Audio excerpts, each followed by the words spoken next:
Hello students, so welcome back to my channel again. So students, today we are going to talk about expenses. Okay, हमने अभी तक जितने भी terms के बारे में बात करी है, अब हमारी नेक्स्ट टर्म है एक्सपेंसेस. तो हर टर्म अपने आप में इम्पॉर्टेंट है, आप इसे भी ध्यान से लिखिएगा.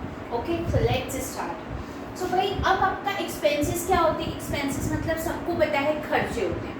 अब कैसे खर्चे होते हैं ये भी हम जान लेते हैं. ओके, तो कॉस्ट इनकर्ड. ओके, ऐसी कॉस्ट जो हम अपने गुड्स को प्रोड्यूस करने में, ओके, जैसे हम उसको बना रहे हैं तब हम कुछ कॉस्ट उस पर लगा रहे होंगे, तभी वो बनकर बाहर आ रहा है उसका एक फिनिश प्रोडक्ट. ओके, या फिर हम गुड्स को सेल आउट करते हैं तो उस पर भी आपको कुछ खर्च करना पड़ता है. तो ऐसे जो खर्च जो कि हम अपने गुड्स के प्रोडक्शन में या फिर उनको सेल करने में जो भी हम खर्चा कर रहे हैं, वो जो खर्च होते हैं हमारे, वो होते हैं हमारे एक्सपेंसेस. ओके, तो अब देखते हैं, बात करते हैं हम कैसे एक्सपेंसेस होते हैं. भाई कॉस्ट ऑफ गुड्स सोल्ड, सबसे फर्स्ट तो ये हो गया आपका, जो भी आप गुड्स सोल्ड कर रहे हैं ना उसका जो कॉस्ट आ रही है आपको. सपोज आपने एक 10 रुपीज़ का पेन मार्केट में बेचा. ओके, उसकी जो सेलिंग प्राइस थी 10 रुपीज़ थी. अब वो आपने जब उसको प्रोड्यूस करा अपने ही आपकी फैक्ट्री में या जहाँ भी आपने प्रोड्यूस करा, तो वो बना 8 रुपीज़ में. ओके, तो कितना आपका खर्चा आया उसको बनाने में? 8 रुपीज़. तो आपने उसको प्रॉफिट ऐड ऑन करके ही बेचेंगे, वो ही कॉस्ट पे तो नहीं बेच देंगे जिस पर आपको वो फिनिश प्रोडक्ट बन के मिल रहा है. ओके, तो हर कोई प्रॉफिट मोटिव के लिए बिजनेस रन कर रहा है. ओके, तो आपके जो ऐसे खर्चे जो कि हम गुड्स को बनाने में कर रहे हैं, तो हमारा जो 8 रुपीज़ का पेन था वो हमारा 8 रुपीज़ जो है वो कॉस्ट तो हमारी आई है उस जिसको पेन की कॉस्ट आई, जिसको हम मार्केट में बेचने वाले 10 रुपीज़ में. अंडरस्टूड. नाउ अब हम कोई प्रोडक्शन कर रहे हैं या फिर हमारी कोई बिल्डिंग नहीं है तो हम क्या करेंगे? रेंट पे लेंगे. तो रेंट भी आपका भरना ज़रूरी है, तभी तो आप उस जगह पे अपना यूज़ करके अपना बिजनेस रन कर पाएंगे. ओके, फिर आता है आपका सैलरी. आपको अच्छे से पता है सैलरी किसे हम देते हैं? कमीशन. ओके, तो ऐसे कुछ खर्चे. अब अपना बिजनेस की पब्लिसिटी करने के लिए एडवर्टीजमेंट या फिर डेप्रिसिएशन. अब ये वाली टर्म को आप एक बार दोबारा देख लीजिए. डेप्रिसिएशन क्या होता है? जब हम अपने किसी एसेट को यूज़ करते हैं, ओके, तो वो एसेट की वैल्यू जो है वो धीरे धीरे कम हो जाती है. ओके, सपोज मैंने 2 लाख रुपीज़ की कोई मशीन परचेज करी. ओके, अब मैंने रुपीज़ कितने की ली? 2 लाख की ली. अब मैंने उसे 4 इयर्स तक यूज़ करा. कितने इयर्स तक? तो 4 इयर्स तक. भाई मैं अपने बुक ऑफ अकाउंट्स में ये 4 इयर्स तक डेप्रिसिएशन का खर्चा भी लिखूंगी. ओके, क्योंकि हर साल वो जो मेरा एसेट है, वो जो मशीनरी है, उसकी वैल्यू कम होती जा रही है. ओके, तो सपोज मैंने हर साल इस पे 10,000 का या 20,000 का डेप्रिसिएशन लगा दिया.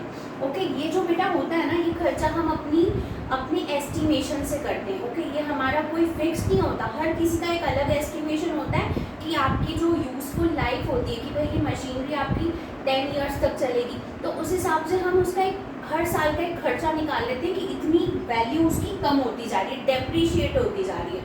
ओके, तो वो हम अपने बुक ऑफ अकाउंट्स में रिकॉर्ड करते हैं. किस नाम से रिकॉर्ड करते हैं? डेप्रिसिएशन. अब वही depreciation of machinery, depreciation on आपका और भी जो भी मोटर व्हीकल है, तो हम किसी भी ऐसे एसेट पे, फिक्स्ड एसेट पे ही डेप्रिसिएशन को कैलकुलेट करते हैं. अंडरस्टूड. तो ऐसे हमारे जो खर्च होंगे वो क्या होते हैं? एक्सपेंसेस बोलेंगे उन्हें. Okay, now we are going to talk about income. अब भाई इनकम क्या होती है? अभी तो हमने पढ़ा था कि रेवेन्यू है ना, हमने प्रीवियस वीडियो में देखा था रेवेन्यू क्या होता है. तो अब रेवेन्यू क्या होता था आपका? वो इनकम जो कि आप अपने बिजनेस एक्टिविटीज से आपको अर्न हो रही है. Okay, day to day activities से मिल रही है. ओके, तो आपने जो भी बिजनेस रन करा उससे जो आपको अर्न हुआ, कैश मिला, ओके, तो वो क्या हो गया? आपका रेवेन्यू हो गया.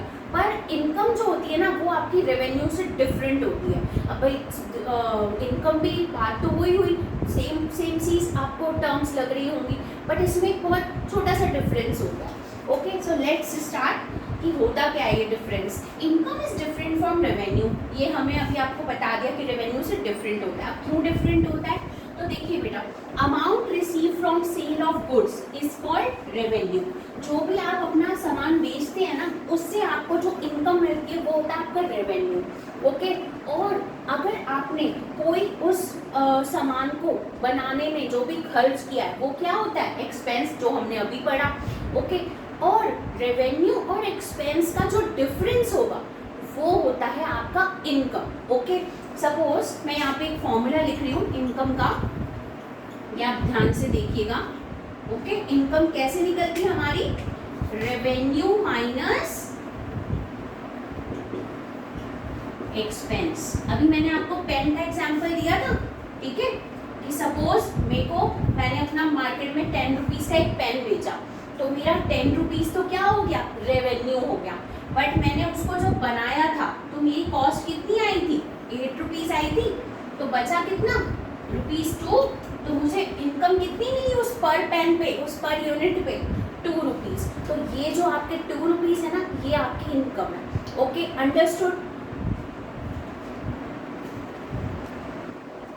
Next topic is profit. Okay, so profit क्या होता है भाई, अब हम ये देखते हैं। जैसे अभी हमने पढ़ा था कि आपके जो भी इनकम्स होती हैं, ओके, उसी से मिलता जुलता आपका ये प्रॉफिट होता है।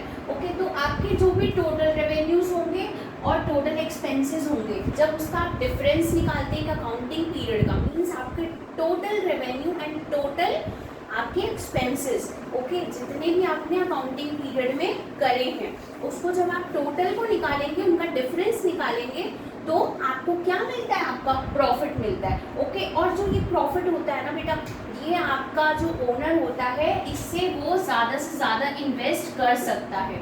ओके, तो वो आपके ओनर की इन्वेस्टमेंट को बढ़ाता है आपका profit. Okay, so now next topic is gain.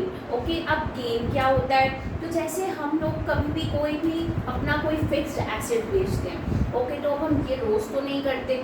Okay, कोई आपने लैंड बिल्डिंग बेची, ठीक है, तो आपको उससे, आपने जब उसे परचेज किया था, सपोज मेरे कोई लैंड थी, ओके, जिसे मैंने 50 लाख में परचेज किया था, अब मैंने उसे कुछ 10 इयर्स के बाद में सोल्ड आउट किया है, तो वो 50 लाख की जो मेरी लैंड थी ना, ओके, वो आपकी 2 करोड़ में बिक गई। तो मुझे ये जो आपका जो डिफरेंस है, ओके, तो ये क्या हो गया मेरे लिए, ये मेरा गेन हो गया। ओके, तो 2 करोड़ आपको अभी जो अमाउंट मिला है, उसमें से आपका सिर्फ एक आपका खर्च कितना था, 50 लाख रुपीज़, बाकी का जो भी अमाउंट हुआ आपका गेन हो गया। Okay, so it is a monetary benefit, ऐसे मॉनेटरी बेनिफिट्स जिनसे आपको कभी कभार ही फायदा मिलता है, जो कि ऐसे इवेंट्स या ऐसी चीज़ें जब कभी कभार होती हैं जिनसे आपको बहुत बड़ा फायदा मिले, तो वो क्या होते हैं, आपके गेन्स होते हैं, which are incidental to business. Okay भाई, ये रोज नहीं होते, ये इंसिडेंटली होते हैं हमारे। ओके, और ये ऐसे मॉनेटरी बेनिफिट्स होते हैं। तो अब देखिए एग्जांपल्स में, फिक्स्ड एसेट आपने कोई सेल आउट करा, या फिर आपने कोई कोर्ट केस जीत गए आप, ओके, या फिर आपको किसी एसेट की वैल्यू में एप्रिसिएशन हो गया। ओके, जैसे आपकी पास लैंड थी, उसको आपने एक बिल्डिंग बना दिया, तो आपकी जो लैंड की वैल्यू थी वो बढ़ गई ना। ओके, आपने इतना पैसा खर्च करके उसने कंस्ट्रक्शन किया, तो आपकी जो लैंड की वैल्यू थी अब वो बढ़ गई है, तो आपकी वैल्यू जो थी एसेट की, ओके, वो एप्रिशिएट हो गई। डेप्रिशिएट मीन्स कम होना और एप्रिशिएट मीन्स बढ़ जाना। तो ऐसे गेन्स होते हैं हमारे। Okay, now next is loss. अब भाई गेन होता है तो लॉस भी होता है। तो लॉस कब होता है हमें, जब हमारी कोई भी चीज़ को, या तो सपोज हमें कोई फायर से लॉस हो जाए हमारे बिजनेस में, ओके, या फिर कोई चोरी हो जाए, तो इस तरीके के जो भी लॉसेस होते हैं या फिर जो एक्सीडेंट्स हो जाते हैं, तो वो आपको जो भी उससे जो भी लॉस होता है, ओके, उसे आप क्या कहेंगे, लॉस कहेंगे। Okay, so now it refers to some activity जो कि आपकी फर्म को कोई भी बेनिफिट नहीं देती है, ओके, जिससे फर्म को कोई बेनिफिट रिसीव नहीं होता है, वो एक्टिविटीज़ क्या होती हैं आपकी, loss due to fire, theft, भाई ये चोरी हुआ है हमारा माल, है ना, तो इसमें हमें लॉस ही लॉस हुआ है। ओके, सो आई होप कि आपको यहाँ तक ये सारी अकाउंटिंग टर्म्स बहुत अच्छे से क्लियर है।